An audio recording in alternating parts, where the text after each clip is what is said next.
Crônicas do Amanhecer, por Feijão Centro Espírita Allan Kardec de Balneário Gaivota, 13 de novembro de 2020. A trágica história do tsunami contada por sobreviventes 15 anos depois, parte 02. Pouco antes das 8 horas do dia 26 de dezembro de 2004, um terremoto de magnitude 9,1 atingiu o mar no norte da Indonésia.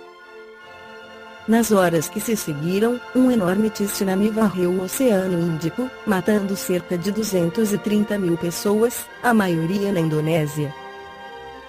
Para marcar o 15º aniversário da tragédia, o repórter Chayoteon Charoenchai, da BBC Thai, o serviço de notícias em tailandês da BBC, visitou o sul da Tailândia, que foi devastado pelo tsunami.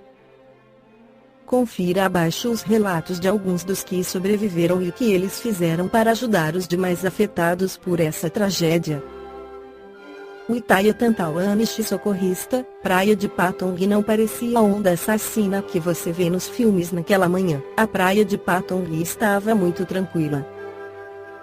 Estava estacionado perto do hospital Patong em uma viatura de resgate. Então fiquei com fome e dirigi em direção à praia para encontrar algo para comer. Sentei lá para desfrutar o meu café da manhã com vista para a praia. Enquanto estava sentado, senti o terremoto por volta das 8 horas. Ninguém entrou em pânico ou ficou preocupado. Continuei sentado ali esperando receber uma ligação de emergência. Às 10 horas, comecei a ouvir vendedores de comida locais, que estavam apontando para a praia. Todos disseram: vamos pescar. A água tinha recuado muito, para o meio do mar, e havia muitos peixes espalhados por todo o lugar. Ri com o que vi, mas não demorou muito para perceber que algo estava errado. Quando a água voltou, um vendedor de alimentos apareceu correndo e disse a todos naquela área que fugissem da praia o mais rápido possível. Não parecia a onda assassina que você vê nos filmes. O que vi no início foi apenas uma inundação repentina que trouxe consigo uma quantidade enorme de água. À medida que a inundação se aproximava, começou a ganhar velocidade. Finalmente chegou ao nível da rua e a água continuou a subir. Voltei para minha viatura e subi a colina. Naquele momento, tudo estava louco. Várias pessoas estavam fugindo da água. Trabalhei como socorrista durante toda a minha vida, mas nunca havia experimentado algo tão grande. Dr. Wieralt Sarijepa, ex-médico do Hospital Vashira Phuket, senti o cheiro de cadáveres como nunca antes na minha vida. Era o dia seguinte à festa de fim de ano da equipe do hospital e estava curtindo meu dia de folga e passei muitas horas deitado descansando. Às 8 horas, ouvi as janelas do meu quarto de madeira tremendo. Disse à minha esposa que deveria ser algum carro do lado de fora. Então, voltei a dormir. Quando acordei novamente por volta das 10 horas, levei minha família para tomar café da manhã antes de receber um telefonema do hospital me chamando para uma emergência. Tínhamos um plano para lidar com um desastre em grande escala. Mas não tínhamos nenhum plano para algo de tamanha grandeza. O diretor do hospital me pediu para ajudar a implantar microchips nos cadáveres, conforme solicitado pela polícia forense. Quando cheguei, a polícia local me levou a Latianyao, onde havia milhares de cadáveres esperando para serem identificados. Ao entrar no templo, pude sentir o cheiro de cadáveres como nunca antes na minha vida. Notei o chão do templo coberto de sangue e fluidos corporais.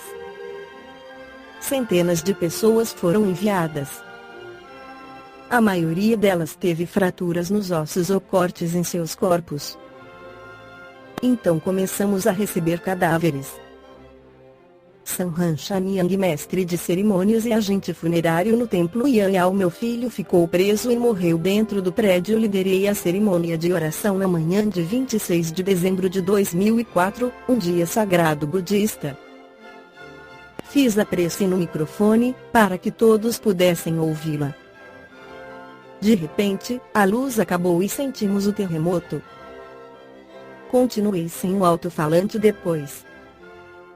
A cerimônia terminou como qualquer outro dia. Depois voltei para minha casa, logo atrás do templo. De repente, ouvi muitos carros passarem na rua principal. Todos eles estavam acelerando e buzinando. Então os moradores começaram a falar sobre como os vilarejos ao longo da praia desapareceram por causa da onda. Liguei a TV e vi o que aconteceu na minha área. Não sabia sobre o tsunami até então. Fiquei chocado e preocupado porque meu filho foi trabalhar em Kaulak, na costa continental ao norte de Phuket. Ele era pintor e aquele seria seu último dia útil antes de um longo recesso. Liguei para ele, mas não consegui contatá-lo. No dia seguinte, mais corpos começaram a aparecer. Os militares começaram a trazer contêineres para manter os corpos. Na metade do segundo dia, vi uma montanha de cadáveres se acumulando e foi uma cena muito triste de ver. Os 3 amigos do meu filho me disseram que ele estava desaparecido. Estava prestes a sair para procurá-lo, mas o hospital entrou em contato comigo. Eles disseram que precisavam de um lugar para colocar os mortos do tsunami, então tive que aguardar no templo, esperando o carregamento dos corpos. Às 19 horas, centenas de cadáveres começam a chegar. Como não tínhamos lugar para eles, foram embrulhados em lençóis de plástico e brancos antes de ocuparem todo o chão do templo. Saí com meus outros filhos e amigos para procurar meu filho mais velho. Levei metade de dia para encontrá-lo. Ele ficou preso e morreu dentro do prédio onde estava. Navio do capitão Satapurni Sawangpo que atravessou onda do tsunami e estávamos voltando de uma viagem de pesquisa marinha de um mês no Oceano Índico. Fizemos uma parada na ilha Korrachaya em Phuket para uma aula de mergulho para nossos estagiários. O mar estava bastante calmo, o céu estava tão claro e azul. Disse à minha equipe que dia perfeito para estar no mar. Depois do café da manhã, todos nós fomos ao convés do navio para assistir ao estagiário mergulhando com instrutores. De repente, senti a embarcação levantar e girar para a esquerda e para a direita. Não tínhamos ideia do que aconteceu, mas meu instinto me disse para ligar os motores e seguir para o meio do mar. Quando olhei em direção à costa da ilha, vi uma grande onda atingir a praia e varrer guarda-chuvas e cadeiras para dentro do mar.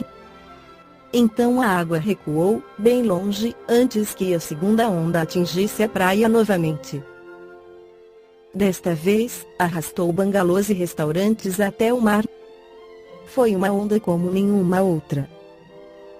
No livro Transição Planetária psicografado por Divaldo Pereira Franco, o espírito Manuel Filomeno de Miranda esclarece que estamos no limiar da grande transição, em que o nosso planeta passará da condição de mundo de provas e expiações para mundo de regeneração.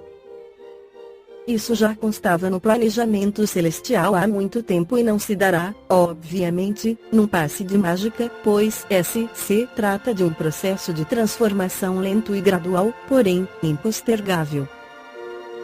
As tragédias naturais, como o tsunami do Oceano Índico, objeto de nossas considerações, fazem parte desse processo, pois elas têm o objetivo de fazer a humanidade progredir mais depressa, através do expurgo daqueles espíritos calcetas, refratários à ordem e à evolução moral e espiritual, que já não podem mais ser retardadas.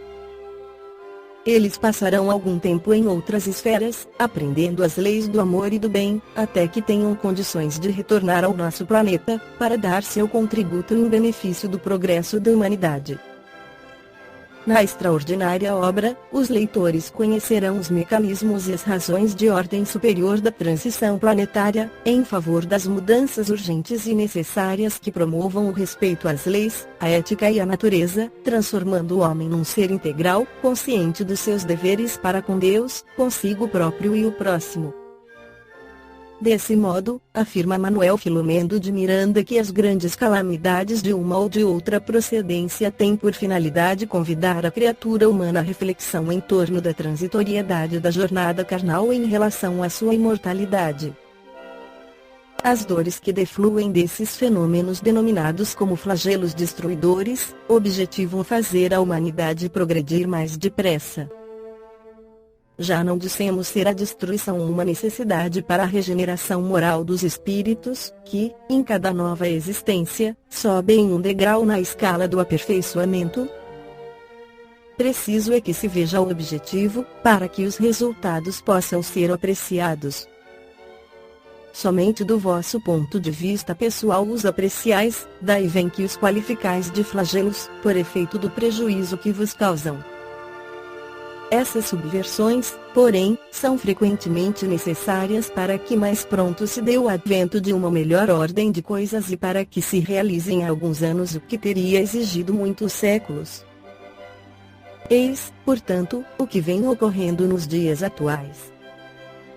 As dores atingem patamares quase insuportáveis e a loucura que toma conta dos arraiais terrestres tem caráter pandêmico, ao lado dos transtornos depressivos, da drogadição, do sexo desvairado, das fugas psicológicas espetaculares, dos crimes estarrecedores, do desrespeito às leis e à ética, da desconsideração pelos direitos humanos, animais e da natureza, chega-se ao máximo desequilíbrio, facultando a interferência divina, a fim de que se opere a grande transformação de que todos temos necessidade urgente.